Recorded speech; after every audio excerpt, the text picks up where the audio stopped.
Welcome to this journey through one of the most unsettling cases recorded in the history of the Missouri Ozarks. Before we begin, I invite you to leave in the comments where you're watching from and the exact time you're listening to this narration. We're interested in knowing to which places and at what times of day or night these documented accounts reach. The sound of wind through the ancient oaks of Missouri's Ozark Mountains carries secrets that few have dared to uncover. What you are about to hear is a meticulous reconstruction of events that occurred in 1877 in Shannon County, along what is now known locally as Whispering Ridge Road. The following account has been pieced together from county records, personal journals, newspaper clippings from the West Plains Gazette, and testimonies collected by Marshal James Woodson between 1877 and 1882. Some names have been altered out of respect for descendants still residing in the region, but the essential facts remain unchanged. This is the disturbing cold case of the Thornhill twins. In the fall of 1877, Shannon County was sparsely populated, with fewer than 4,000 souls spread across its rugged terrain. Homesteads were isolated, separated by miles of dense forest and limestone ridges. Travel was arduous, especially during the harsh winters that descended upon the highlands. It was this isolation that first drew the Thornhill twins, Edwin and Elias, to establish what would become known as Thornhill Lodge.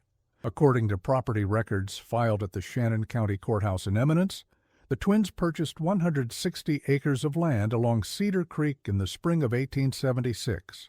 They were 42 years old at the time, unmarried, and possessed what neighbors described as unusual manners, but impeccable Eastern education.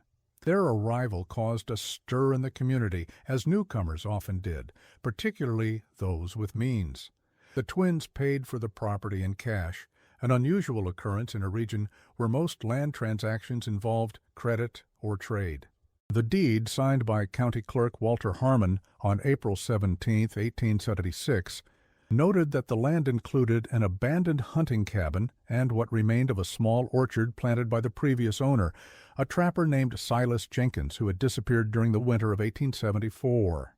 Jenkins's disappearance had been attributed to the hazards of his profession and the harsh Ozark winter, though his body was never recovered.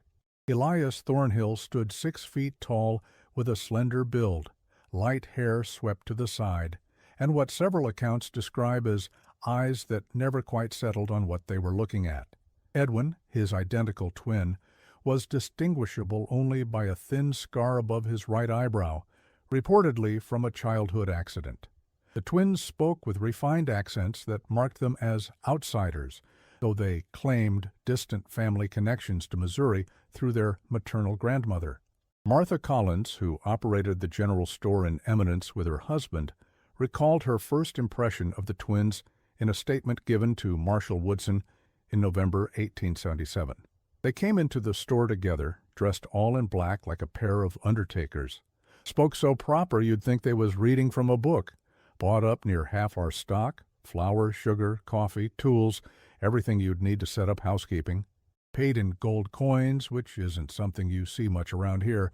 When I asked where they'd come from, they just smiled, same smile on both faces, like they'd practiced it, and said they'd traveled extensively, but were now seeking a permanent sanctuary. Those were their exact words. Sanctuary. Like they was running from something. What made the Thornhills unusual wasn't merely their identical appearance or their unmarried status, but their sudden decision to transform their newly built homestead into a lodge for travelers. By winter of 1876, advertisements began appearing in newspapers as far away as St. Louis and Kansas City, promoting Thornhill Lodge, a haven of hospitality in the wilderness of the Ozarks. The advertisement that ran in the St. Louis Post-Dispatch on December 3, 1876 read, "Distinguished travelers seeking respite from the clamor of urban existence will find unparalleled tranquility at Thornhill Lodge, situated amidst the pristine wilderness of the Missouri Ozarks. Accommodations of the highest quality, meals prepared according to continental standards, and the opportunity to commune with nature in its most sublime aspect await the discerning visitor. Scientific gentlemen will find ample opportunity for the study of local flora, fauna, and geological formations. Inquiries may be directed to E&E Thornhill, Eminence, Shannon County, Missouri. Mary Holloway, then 37, and working as a schoolteacher in nearby Birch Tree, wrote in her personal diary on December 12, 1876, "Mr. Samuel returned from Eminence today and spoke of the strange, identical brothers who have established a grand house deep in the forests beyond Cedar Creek. He claims they entertain guests from as far away as New York City, though how such travelers would find their way to our remote corner of Missouri remains a mystery to me. Mr. Samuel says the brothers speak little of their past, but conduct themselves as men of learning and means. They have ordered a piano to be delivered from Springfield, at considerable expense and difficulty, given the poor condition of the roads. Such extravagance has set tongues wagging throughout the county. The Thornhill Lodge was unlike anything the region had seen. Constructed of local timber and limestone, it featured 8 guest rooms, a dining hall, and what was described as a curiosity room, filled with specimens of local flora and fauna, minerals, and Native American artifacts collected from the surrounding hills. The twins employed 3 local residents as staff: Thomas Green as groundskeeper, Sarah Wilkins as cook, and her husband Robert as handyman. Thomas Green, a 52-year-old widower who had lived in Shannon County his entire life, later told Marshal Woodson that the twins supervised every aspect of the lodge's construction with exacting precision. They had drawings of every room, every doorway, every window, Green stated. I've helped build many a house in my day, but never seen such attention to detail. They was particularly concerned with the cellar, had it dug deeper than usual, with walls of dressed stone, instead of the rough fieldstone most folks use. Said it was for keeping wine at the proper temperature, though I never saw more than a few bottles down there. And they was real particular about the locks. Every door in that place had a lock, with a different key, even the closets. Never explained why. The winter of 1876 to 1877 passed uneventfully, with occasional guests arriving at the lodge, staying for periods ranging from 2 days to 2 weeks, and departing with reportedly glowing praise for the hospitality of the Thornhill brothers.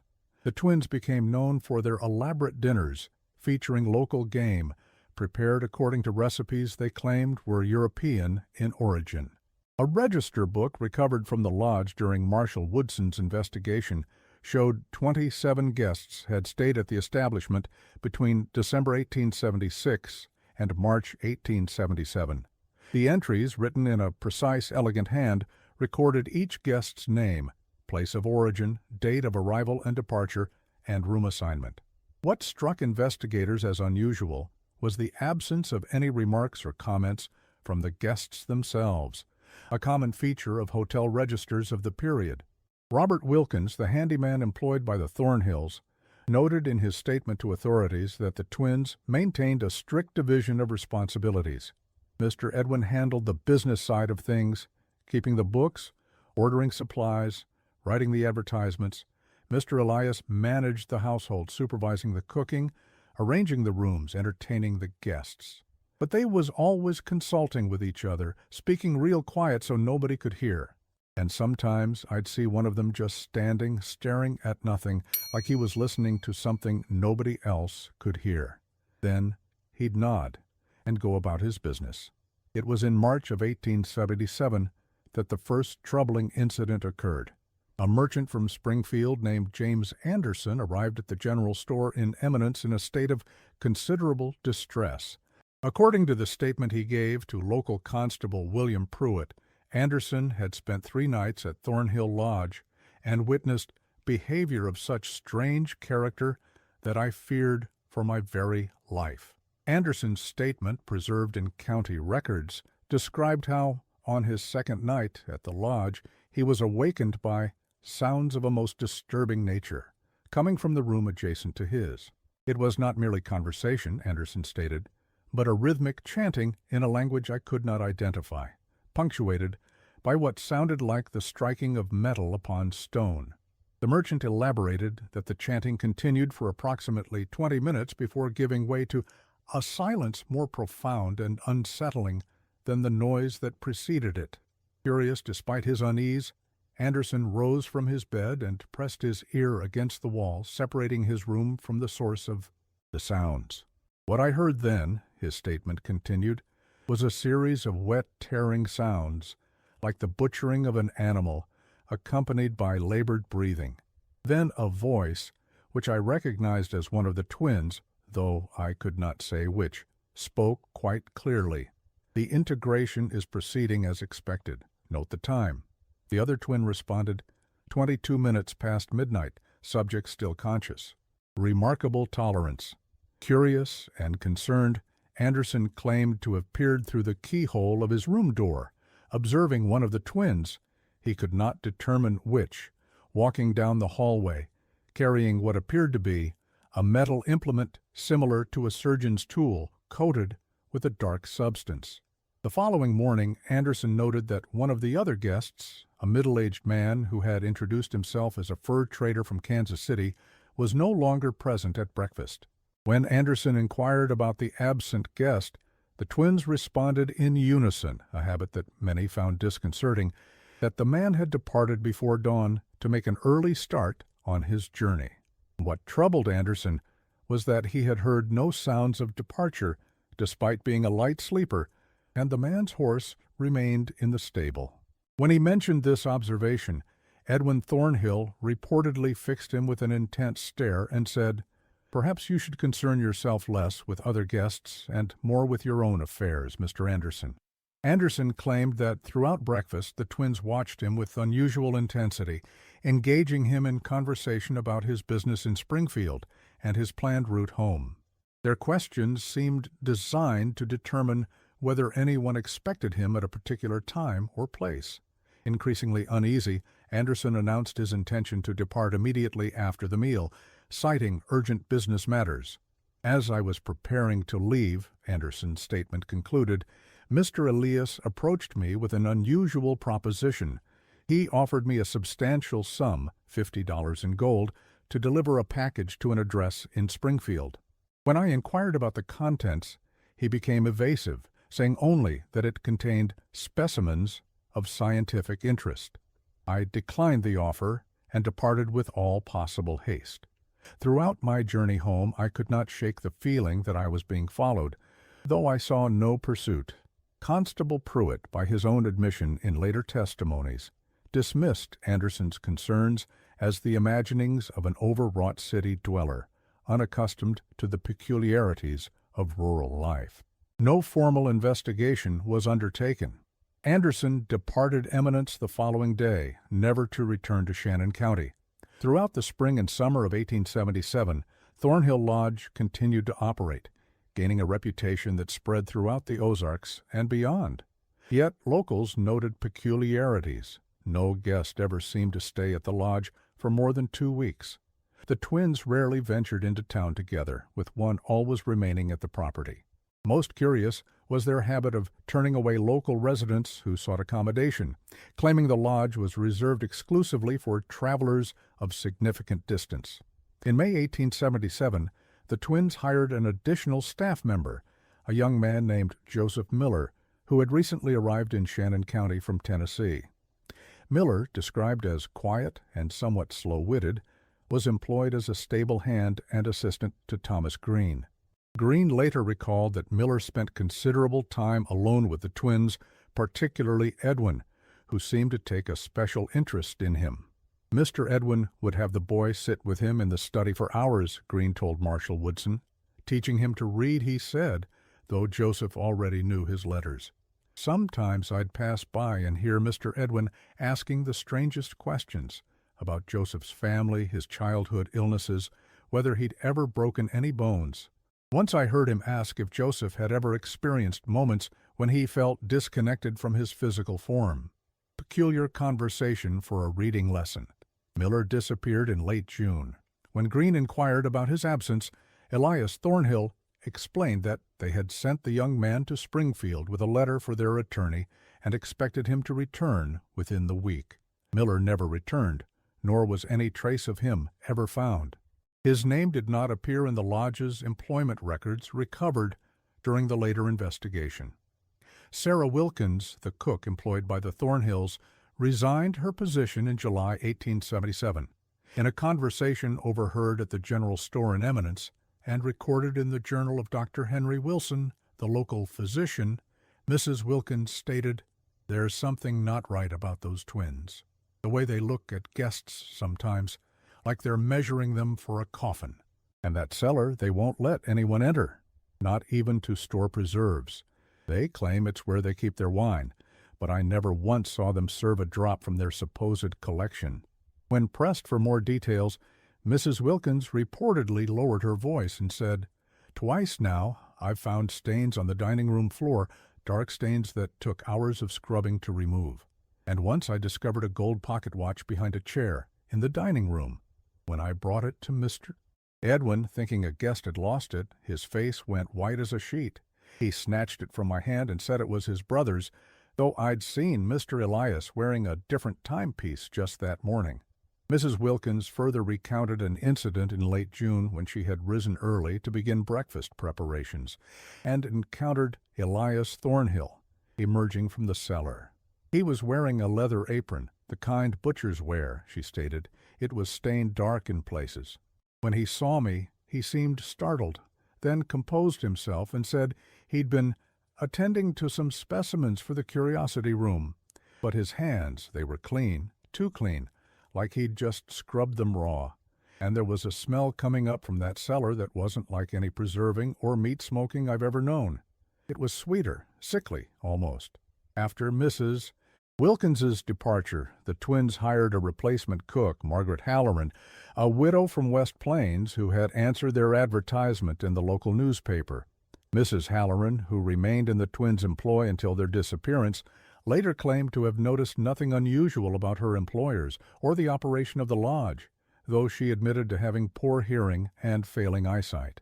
By August 1877, rumors had begun to circulate in Shannon County regarding the true nature of Thornhill Lodge. Some suggested the twins were counterfeiters or fugitives from justice in the East. Others, influenced by local superstition, whispered darker theories involving pagan rituals or even cannibalism. Yet without evidence of wrongdoing, local authorities took no action. A significant development occurred in late August when Reverend Josiah Pemberton, the circuit-riding Methodist minister who served the scattered communities of Shannon County, visited Thornhill Lodge at the invitation of the twins. Upon his return to Eminence, Reverend Pemberton shared his impressions with several congregation members, including Dr. Wilson, who recorded the conversation in his journal. The Reverend seemed troubled by his visit, Wilson wrote. He said the twins had invited him to bless their establishment, which he found peculiar, as they had never attended any church services in the county. The Reverend said the lodge itself was impressive, built with care and attention to comfort, but that he had sensed a profound wrongness about the place that he could not articulate. When pressed for details, he mentioned only that the twins had shown him their curiosity room, which contained specimens he found disturbing, particularly human skulls they claimed were Native American in origin. The Reverend said one skull appeared to have been subjected to a surgical procedure of some kind, with a precise circular hole drilled in the crown. When he questioned this, the twins explained they had found it in that condition and speculated it represented an unknown tribal practice. The Reverend did not believe them. Wilson's journal entry concluded with a troubling observation. Pemberton told me in strictest confidence that as he was departing, he overheard the twins speaking in lowered voices in what he took to be Latin, unusual in itself, but with certain phrases that disturbed him greatly. He recognized references to transference of vital essence and the merger of separate consciousness. The Reverend, who was educated at Princeton Seminary and reads Latin fluently, said the twins' conversation reminded him less of classical texts than of certain heretical medieval writings he had studied. works that had been condemned by the church for their blasphemous ideas about the nature of the soul and the possibility of its manipulation. It was the disappearance of Jeremiah Foster that finally provoked official scrutiny. Foster, a 45-year-old land surveyor from Jefferson City, arrived in Shannon County in early September 1877 to assess property boundaries for a potential railroad extension. According to his assistant, William Cooper, Foster had planned to stay at Thornhill Lodge for 3 nights while surveying the surrounding area. Cooper, who accompanied Foster to the lodge but did not stay there himself, preferring to camp near their work site, provided a detailed statement to Marshal Woodson. Mr. Foster was a methodical man, Cooper stated. He kept to a strict schedule and never varied from it without good reason. We arranged to meet each morning at 7 o'clock at the southern boundary marker of the Thornhill property to begin our day's work. Mr. Foster arrived punctually on the first 2 days but failed to appear on the third. After waiting until mid-morning, I went to the lodge to inquire after him. Cooper's statement described how he was met at the door by Edwin Thornhill, who informed him that Foster had departed early that morning, mentioning plans to examine a different section of the proposed railroad route. Thornhill suggested Cooper might find his employer to the south, near the Oregon County line. I thought it strange, Cooper continued, as we had agreed on our route for the day, and Mr. Foster was not one to change plans without consultation. But Mr. Thornhill was most insistent, even offering to provide me with a packed lunch and directions to where he believed Mr. Foster had gone. There was something in his manner, an eagerness to see me depart, that struck me as unusual. Cooper spent the next 2 days searching for Foster along the proposed railroad route, but found no sign of him. Upon returning to Eminence to report the disappearance, he learned that Foster's belongings had been delivered to the post office by Thomas Green, the Thornhill's groundskeeper, with instructions to hold them for collection by a representative of Foster's employers. When Foster failed to return to Jefferson City as scheduled, his employers contacted authorities in Shannon County. Constable Pruitt, accompanied by 2 deputies, visited Thornhill Lodge on September 24, 1877. The twins received them cordially, expressing concern over Foster's disappearance. They confirmed that Foster had indeed stayed at the lodge from September 8th to 10th, but had departed on the morning of the 11th, heading south toward Oregon County. The deputies conducted a cursory search of the lodge's public areas, but found nothing suspicious. When Pruitt requested access to the cellar, Elias Thornhill produced a key from his waistcoat and led the way down narrow stone steps. The cellar contained nothing more unusual than wine racks, preserved foods, and storage trunks. If the constable found the twins' cooperative manner suspicious in light of previous rumors, he made no note of it in his official report. However, Deputy Sheriff Caleb Johnson later told Marshal Woodson that during the cellar inspection he had noticed freshly applied whitewash on one wall and what appeared to be new mortar between several stones. When he commented on this, Elias Thornhill explained that they had recently repaired a leak that had damaged the wall. Johnson also noted that while the cellar was cool and dry, appropriate for wine storage, the space seemed smaller than would be expected given the dimensions of the house above.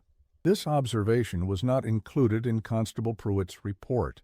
As autumn descended on the Ozarks, bringing with it brilliant foliage and cooling temperatures, the mystery of Jeremiah Foster remained unsolved.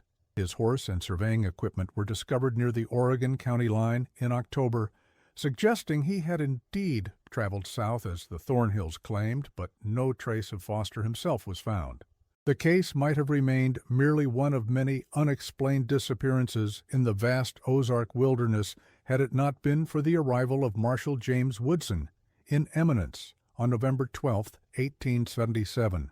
Woodson, a federal marshal based in St. Louis, had been dispatched to investigate a series of disappearances across southern Missouri, including that of Foster and several other travelers who had vanished over the preceding 18 months.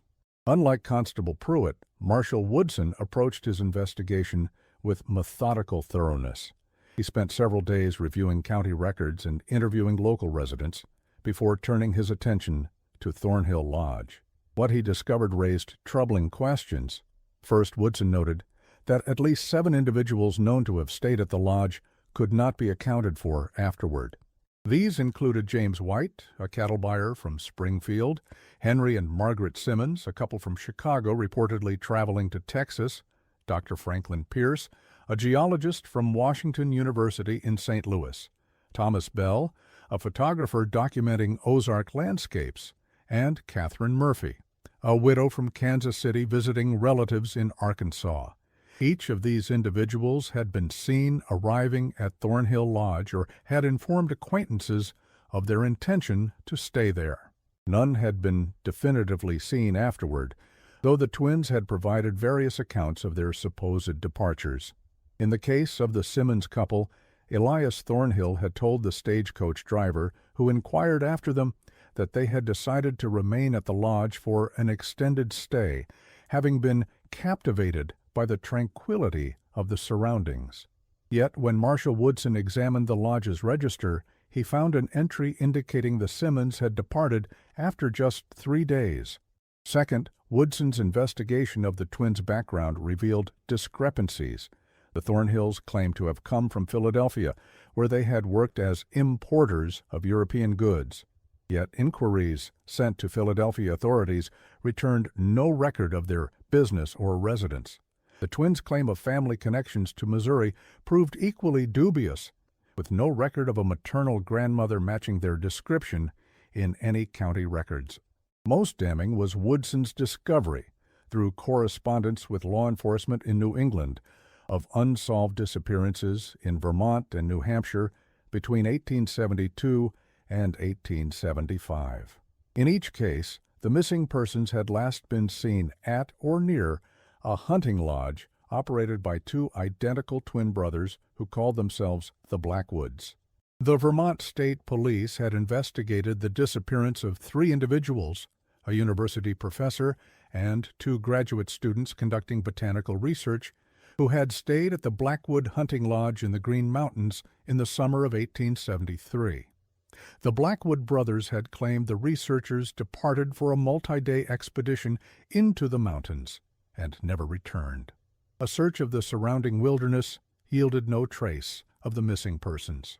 Similarly, authorities in New Hampshire had investigated the disappearance of a wealthy Boston merchant and his wife who had visited a lodge operated by the Blackwoods near Lake Winnipesaukee in 1874. The couple had written to friends of their plans to stay at the lodge for a week, but no further communication was received. The Blackwoods told investigators the couple had cut their stay short after receiving an urgent message requiring their return to Boston. No such message was ever confirmed, and the couple never returned to their Boston residence. Photographs of the Blackwood brothers, obtained by Woodson from the New Hampshire authorities, showed a striking resemblance to the Thornhills, including the distinctive scar above one twin's right eyebrow. The Blackwoods had abruptly closed their New Hampshire lodge and departed the region in early 1875, shortly after authorities had intensified their investigation. Armed with this information, Marshal Woodson obtained a warrant to conduct a thorough search of Thornhill Lodge and the surrounding property. On November 18, 1877, Woodson, Constable Pruitt, and 4 armed deputies approached the lodge at dawn. What they found, or rather, what they didn't find, deepened the mystery. The lodge stood empty. The twins had vanished, along with all their personal belongings. The guest rooms were immaculately clean, as was the dining hall and kitchen. Only Thomas Green, the groundskeeper, remained, claiming the twins had departed 2 days earlier, stating they were traveling to St. Louis on business and would return within a fortnight. Green appeared genuinely surprised by the sudden departure of his employers. They gave no indication they were planning to leave, he told Woodson. Mr. Edwin was in the midst of corresponding with potential guests for the winter season. Mr. Elias had just ordered additional supplies from Springfield. Nothing in their manner suggested they intended to abandon the lodge. When questioned more closely about the twins' behavior in the days preceding their disappearance, Green recalled only that they had spent an unusual amount of time in the cellar and had instructed him to repair a wagon that had seen little use since their arrival. They had me grease the axles and check the harness, Green stated, said they might need to transport some delicate items to St. Louis and didn't trust the stagecoach to handle them properly. Woodson was not convinced. He ordered a comprehensive search of the property, including the outbuildings, stables, and surrounding forest. It was Deputy Sheriff Caleb Johnson who made the discovery that would transform the Thornhill case from mysterious to horrifying. Behind the lodge, approximately 200 yards into the forest, Johnson discovered an area where the ground appeared to have been disturbed multiple times. The rectangular depressions, measuring approximately 6 feet by 3 feet, suggested graves. Woodson ordered excavation to begin immediately. By nightfall, they had uncovered the remains of 4 individuals. Each had been buried in a shallow grave no more than 3 feet deep. The bodies were in various states of decomposition, suggesting they had been interred at different times over the preceding months. Dr. Wilson, summoned from Eminence to examine the remains, noted several disturbing features. Each victim had been subjected to what he termed systematic mutilation. Precise incisions had been made across the torsos, limbs, and faces. Certain organs had been removed with surgical precision. Most troubling were the signs that these procedures had been performed while the victims were still alive. In his official report, preserved in the Missouri State Archives in Jefferson City, Dr. Wilson wrote, "The manner of these deaths indicates a methodical approach that suggests medical knowledge. The incisions are not the frenzied cuts of a maniac, but the deliberate work of someone with understanding of human anatomy. That such knowledge could be perverted to such ends represents a profound corruption of the medical arts." Wilson's report detailed specific observations about each victim. The first body, tentatively identified as that of a male in his 30s, showed evidence of cranial surgery. A portion of the skull had been removed and then replaced, secured with small metal pins. The second victim, a female, had undergone extensive abdominal surgery, with several organs removed and the cavities filled with a preservative substance Wilson could not immediately identify. The third and fourth victims exhibited similar patterns of surgical intervention, with particular attention paid to the central nervous system, the brain, and spinal cord. Most disturbing, Wilson concluded, is the evidence that these procedures were conducted in stages over a period of days, with the victims maintained in a state of consciousness throughout. Ligature marks on wrists and ankles indicate restraint. The presence of partially healed incisions alongside fresh ones suggests the subjects were kept alive between procedures. This represents not merely murder, but torture of a calculated and prolonged nature, conducted with what appears to be experimental intent. Further excavation over the following days revealed 3 additional bodies. Among them was Jeremiah Foster, identifiable by his distinctive gold pocket watch and monogrammed shirt cuffs. The others were later determined to be James White and Catherine Murphy, 2 of the missing travelers on Woodson's list. The search of the lodge itself finally yielded results when Woodson noticed inconsistencies in the dimensions of the cellar compared to the main floor above. Careful inspection revealed a false wall constructed of limestone, behind which lay a hidden chamber approximately 15 feet square. What Woodson and his deputies found in that chamber has been described in official documents with clinical detachment, but contemporary newspaper accounts, particularly those in the West Plains Gazette, employed more sensational language. The chamber contained a table of heavy oak, equipped with leather restraints. Shelves along the walls held glass jars containing preserved human organs and tissue samples, each meticulously labeled with dates and what appeared to be catalog numbers. A cabinet in the corner held an array of surgical instruments, scalpels, bone saws, forceps, and specialized tools that Dr. Wilson could not immediately identify. A leather-bound journal found on a small writing desk contained detailed notes on what the twins called their subjects, including observations on how long various procedures could be conducted before the subject expired. The journal excerpts of which were later published in medical journals with identifying details removed revealed the twins' experimental focus, the investigation of consciousness, and its potential transferability between subjects. Entries described attempts to establish what they termed neural bridges between victims through the grafting of nerve tissue and the transfusion of cerebrospinal fluid. One particularly disturbing passage read, "Subject 17 demonstrates remarkable resilience. Despite extensive modification of the frontal and parietal regions, consciousness persists, though in an altered state. When cranial matter extracted from Subject 16 was introduced to the prepared cavity, Subject 17 exhibited curious responses, including vocalization of phrases in German, a language he previously claimed no knowledge of. Subject 16, prior to expiration, was fluent in German.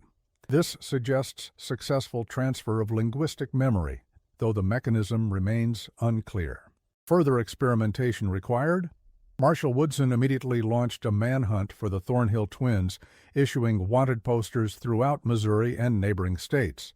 Telegrams were sent to law enforcement agencies across the nation, describing the twins and the nature of their crimes. For 6 weeks, there was no sign of the fugitives.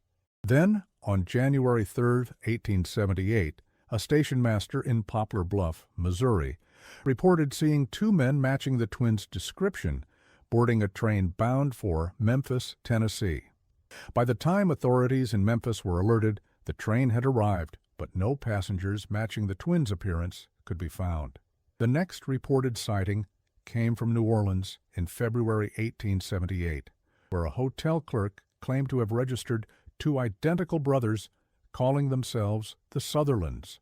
By the time investigators arrived, the men had checked out, leaving behind a room that had been meticulously cleaned. Throughout 1878 and 1879, sporadic reports placed the twins in locations as diverse as Savannah, Georgia, Charleston, South Carolina, and even Havana, Cuba. Each time, they seemed to vanish just ahead of pursuing authorities. The pattern suggested not just flight, but a calculated game of misdirection. A potentially significant lead emerged in August 1879 when a physician in Nashville, Tennessee, reported treating a man with a distinctive scar above his right eyebrow for a respiratory ailment. The doctor, having read accounts of the Thornhill case in medical journals, became suspicious when his patient displayed extensive knowledge of surgical techniques and made inquiries about the doctor's experience with cranial operations. When the physician attempted to detain the man by suggesting additional tests were needed, the patient fled and could not be located. The case took an unexpected turn in March 1880 when a package arrived at the office of Marshal Woodson in St. Louis. It contained a leather-bound journal similar to the one found in the hidden chamber at Thornhill Lodge, but with entries dating from December 1877 to February 1880. The accompanying note, written in elegant script, read simply, "Our work continues. You might find this instructive." The journal detailed experiments conducted on 11 individuals in locations across the southern United States and Caribbean. The clinical descriptions matched those in the earlier journal, suggesting the twins had resumed their activities despite being fugitives. Most disturbing was the evident pride the authors took in their research, describing themselves as pioneers in the understanding of human tolerance and transformation. One entry, dated October 1879, described an experiment involving identical twin subjects, siblings aged approximately 30, whom the Thornhills had encountered in Baton Rouge, Louisiana. The entry detailed an attempt to merge the consciousness of the twins through a series of procedures involving the simultaneous removal and exchange of portions of their brains, while both subjects remained conscious. The clinical description of the subjects' responses, their shared pain, confusion, and eventual loss of individual identity, was recorded with scientific detachment that rendered the account all the more horrifying. The journal's final entry, dated February 12, 1880, suggested the Thornhills had achieved some form of breakthrough in their research. After years of methodical investigation, we approach the threshold of ultimate understanding. The barriers between separate consciousness can indeed be dissolved, not merely through crude physical means, but through the systematic harmonization of neural patterns. And I have begun preparations for the culmination of our work, the final experiment that will transcend the limitations of divided existence. What we have learned from our subjects will now be applied to ourselves. 2 bodies, 1 mind. The perfect symmetry. Woodson intensified the search, focusing on areas mentioned in the journal. In June 1880, authorities in Mobile, Alabama, discovered an abandoned house on the outskirts of the city where evidence suggested similar atrocities had occurred. Bloodstains on the floor of what appeared to be a makeshift operating room matched the pattern described in the twins' journals. Yet once again, the Thornhills themselves eluded capture. The final confirmed sighting of the twins came in December 1881 in Charleston, South Carolina. A physician named Dr. Harold Simmons reported treating a man for a severe laceration who matched Edwin Thornhill's description, including the distinctive scar above his right eyebrow. When Simmons questioned the man about his identical brother, who waited in the outer room, the patient abruptly terminated the consultation and departed. By the time authorities reached Simmons' office, the twins had vanished. The trail went cold after Charleston. Despite continued efforts by Marshal Woodson and authorities in multiple states, no further credible sightings of the Thornhill twins were reported. Their ultimate fate remains unknown. In 1883, a fire destroyed much of eminence, including the Shannon County Courthouse, where many of the original records of the Thornhill case were stored. Marshal Woodson, who had pursued the twins for nearly 6 years, died of pneumonia in February 1884 without having brought them to justice. Thornhill Lodge itself stood abandoned for decades, avoided by locals who considered the site cursed. In 1913, another fire, possibly caused by lightning, consumed the main structure, leaving only the stone foundation and cellar walls. Today, little remains to mark the location except overgrown stone ruins nearly swallowed by the forest. The case of the Thornhill twins faded from national attention, becoming little more than a macabre footnote in the criminal history of the Ozarks. Yet, in Shannon County, the story persisted, passed down through generations as a cautionary tale about the dangers of trusting strangers, even those who offer hospitality. For decades, the site of Thornhill Lodge was avoided by local residents. Hunters refused to venture near the ruins, claiming their dogs would grow agitated and refused to proceed past a certain point in the forest. At night, some claimed to hear sounds emanating from the abandoned cellar, sounds described variously as whispers, cries, or the rhythmic tapping of metal on stone. In 1927, a history professor from the University of Missouri named Dr. Lawrence Phillips visited Shannon County to research local folklore and historical accounts of the region. During his stay, he became intrigued by references to the Thornhill case and sought out elderly residents who might have first-hand knowledge of the events. Among those Phillips interviewed was Martha Jenkins, then 87 years old, who had been a young woman at the time of the Thornhills' residence in the county. Jenkins shared a story she had never before revealed to authorities. In the summer of 1877, Phillips recorded in his notes, Mrs. Jenkins was gathering blackberries in the woods, approximately a mile from Thornhill Lodge, when she encountered one of the twins, she believes it was Edwin, due to the scar, walking alone through the forest. He appeared not to notice her presence, as she was partially concealed by vegetation, and she observed him speaking aloud, seemingly to himself, but in two distinct voices, as if carrying on a conversation. She described it as one voice asking questions, another answering, but both coming from the same man. The topic of this self-conversation concerned what Mrs. Jenkins described as the joining of minds. She recalled one phrase clearly, when the barrier dissolves, will there be two of us inhabiting two bodies, or will we become something else entirely? Mrs. Jenkins was so disturbed by this encounter that she immediately departed the area and never again ventured into that section of forest alone. Phillips also spoke with Robert Green, son of Thomas Green, the groundskeeper who had remained at Thornhill Lodge after the twins' disappearance. The younger Green, who had been a boy of 12 in 1877, recalled accompanying his father to the lodge on several occasions. The boy described a peculiar incident, Phillips wrote, in which he observed the twins standing in the doorway of the dining room, perfectly motionless, staring at each other without speaking for what seemed to him an impossibly long time. When he mentioned this to his father, the elder Green cautioned him never to disturb the twins when they were engaged in what he called their silent conversations. According to young Robert, his father believed the twins could communicate without words, knowing each other's thoughts as clearly as if they were their own. Phillips's research notes, deposited in the archives of the University of Missouri, lay largely undisturbed until 1962, when Dr. Margaret Wilson, granddaughter of the physician who examined the victims at Thornhill Lodge, donated her grandfather's personal papers to the Missouri Historical Society in St. Louis. Among them was a sealed envelope containing what appeared to be pages torn from one of the twins' journals, pages that had never been included in official reports. These fragments contained theoretical musings rather than accounts of specific experiments.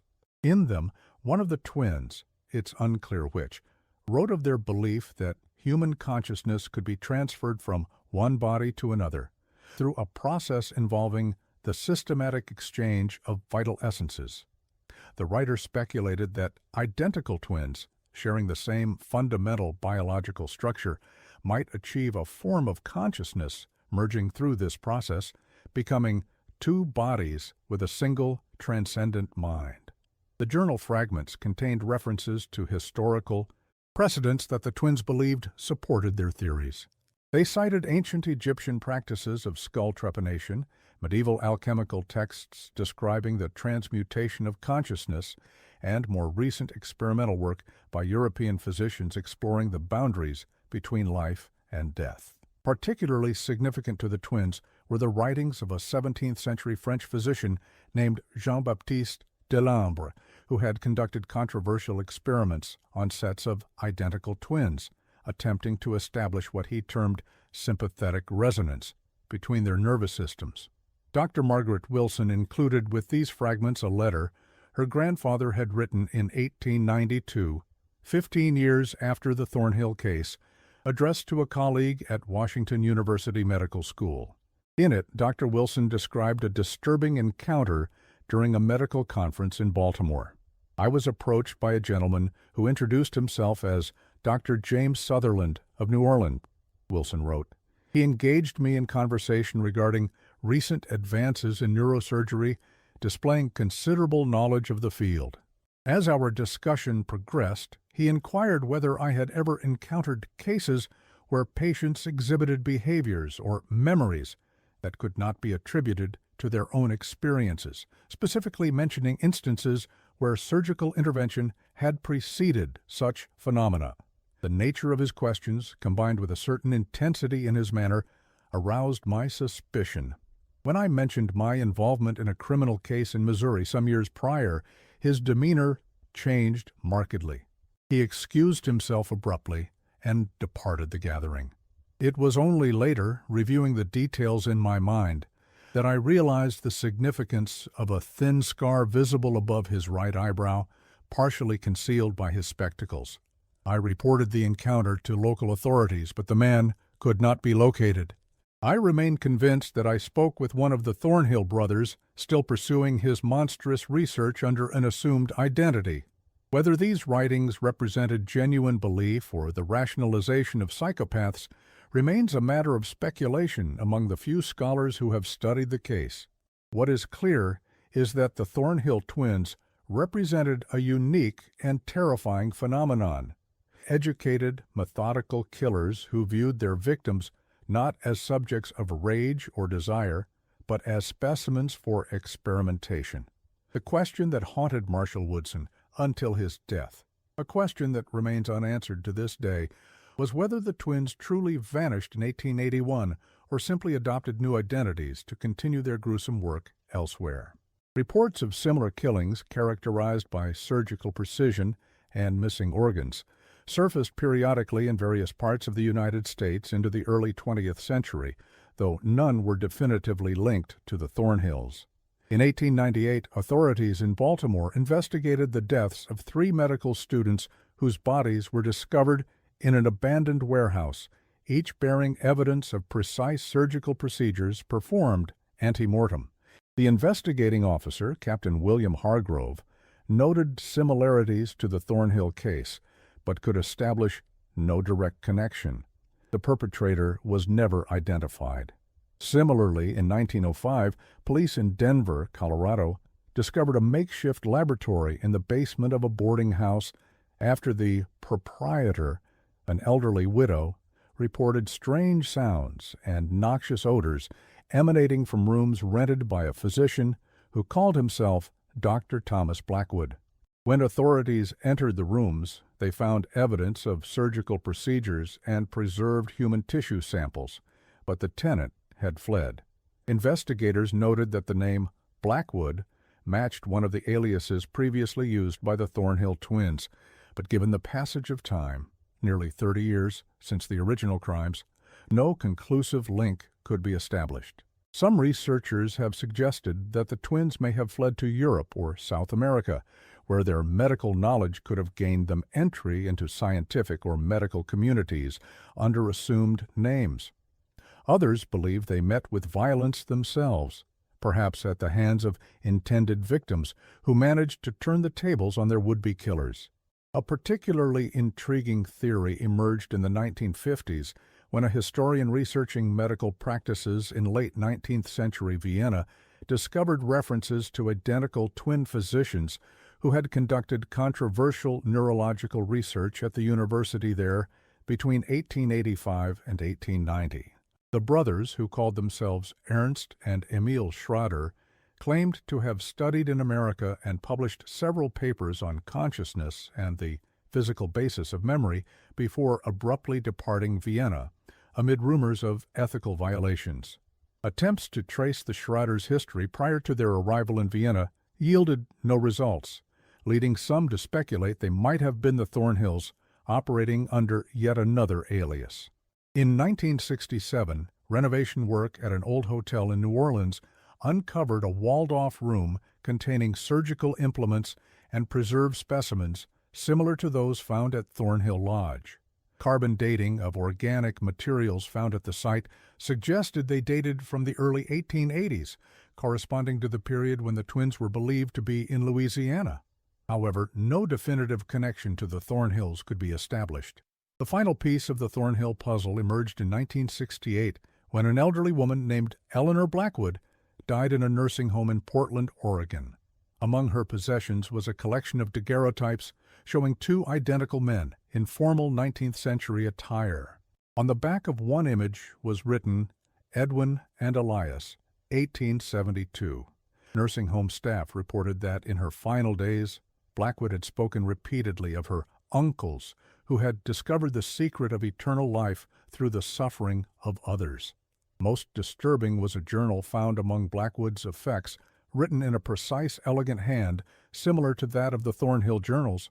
The entries, dating from 1890 to 1915, chronicled the continuing research of the author, who referred to himself sometimes as I and sometimes as we. The journal described experiments conducted on unwilling subjects in locations across the western United States, from Colorado to Washington State, all focused on the transfer and merger of consciousness.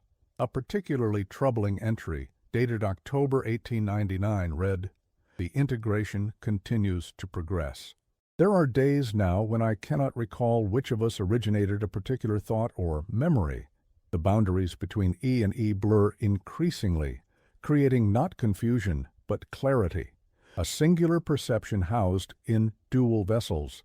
The subjects have served their purpose, preparing us for the ultimate transformation.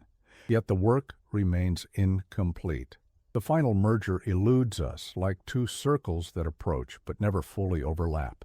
Perhaps a catalyst is required, a third consciousness appropriately prepared to serve as bridge. Attempts to trace Eleanor Blackwood's genealogy proved inconclusive. Records suggested she was born in Vermont around 1885, potentially making her a relative of the twins in their earlier guise as the Blackwoods. But no definitive connection could be established. The daguerreotypes and Blackwood's personal effects were sent to the Missouri Historical Society, where they remain in the collection of materials related to the Thornhill case. Perhaps the most unsettling aspect of the Thornhill mystery is the possibility that they achieved, at least partially, the goal they had pursued through their horrific experiments. If the journal found among Eleanor Blackwood's possessions is genuine, it suggests that by the turn of the century, the boundaries between the twins' individual consciousnesses had begun to dissolve.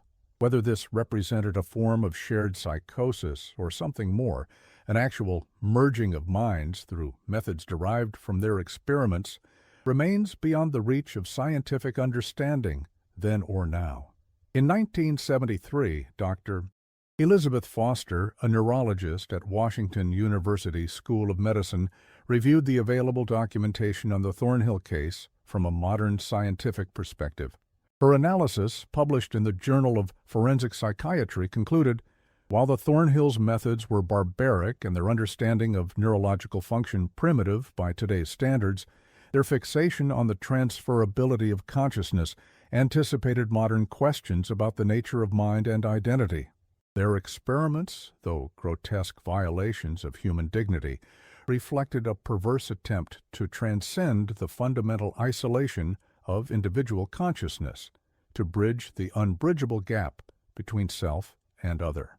That they pursued this goal through violence rather than philosophy speaks to a profound pathology, but one rooted in a quintessentially human desire for connection beyond the boundaries of the individual self.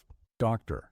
Foster's analysis touched on a disturbing possibility, that the Thornhills' identical genetic makeup may have predisposed them to a unique form of shared delusion, one that blurred the boundaries between their separate identities.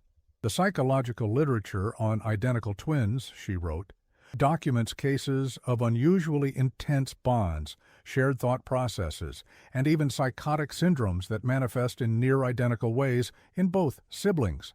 The Thornhills appear to have experienced an extreme version of this phenomenon, combined with sociopathic tendencies and intellectual capabilities that allowed them to rationalize and systematize their pathology into a perverted form of scientific inquiry.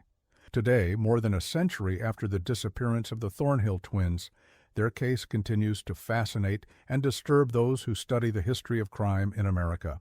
The combination of their medical knowledge, methodical approach, and apparent philosophical justification for their acts places them in a category distinct from the more impulsive or emotionally driven killers that dominate the annals of criminal history.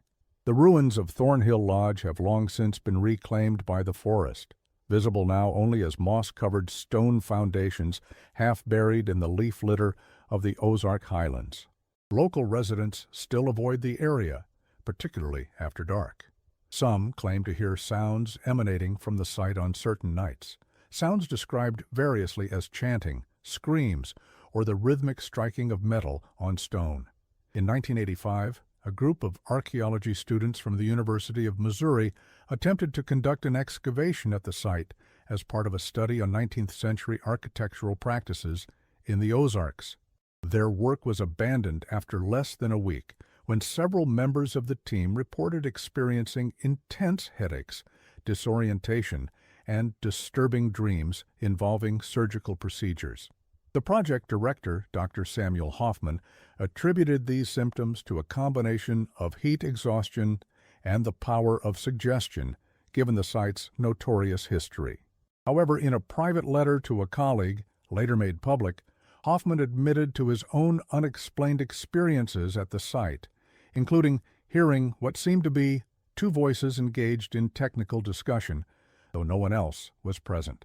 The land where Thornhill Lodge once stood remains private property, now owned by a timber company that has left the immediate area unharvested due to the challenging terrain. Access is restricted, though occasional hikers and local curiosity seekers still venture into the area despite posted warnings. Park rangers and county sheriff deputies periodically receive calls from distressed individuals who have become disoriented in the vicinity of the old lodge site, reporting feelings of being watched or followed, or hearing voices engaged in urgent conversation just beyond the range of clear hearing. Whether these reports represent genuine phenomena, the power of suggestion, or simply the wind moving through the ancient oaks of Shannon County remains, like so much about the Thornhill case, a matter of conjecture. What is certain is that somewhere in the tangled history of the Missouri Ozarks lies a story of horror that defies easy explanation, a story of two identical men who turned hospitality into a facade for unspeakable acts. In the words of Marshal Woodson, written in his final report before his death, "I am convinced that the Thornhill brothers represent a species of evil previously unknown in my experience, an evil born not of passion or greed, but of cold intellectual curiosity, untethered from moral constraint."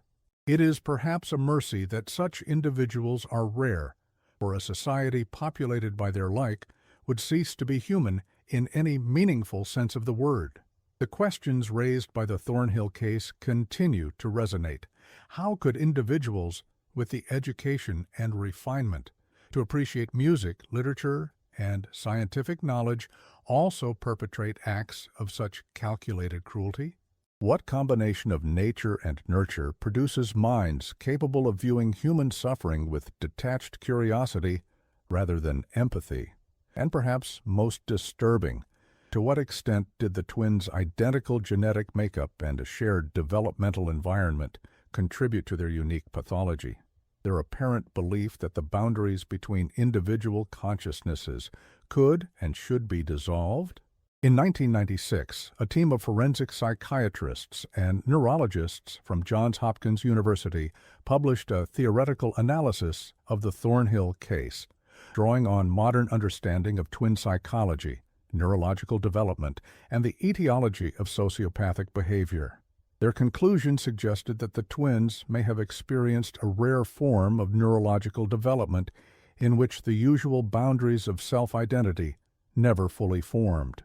In typical development, the researchers wrote, the infant gradually differentiates self from other, establishing the fundamental psychological boundary that defines individual identity. In the case of identical twins, this process can be more complex, sometimes resulting in a less rigid sense of separate selfhood.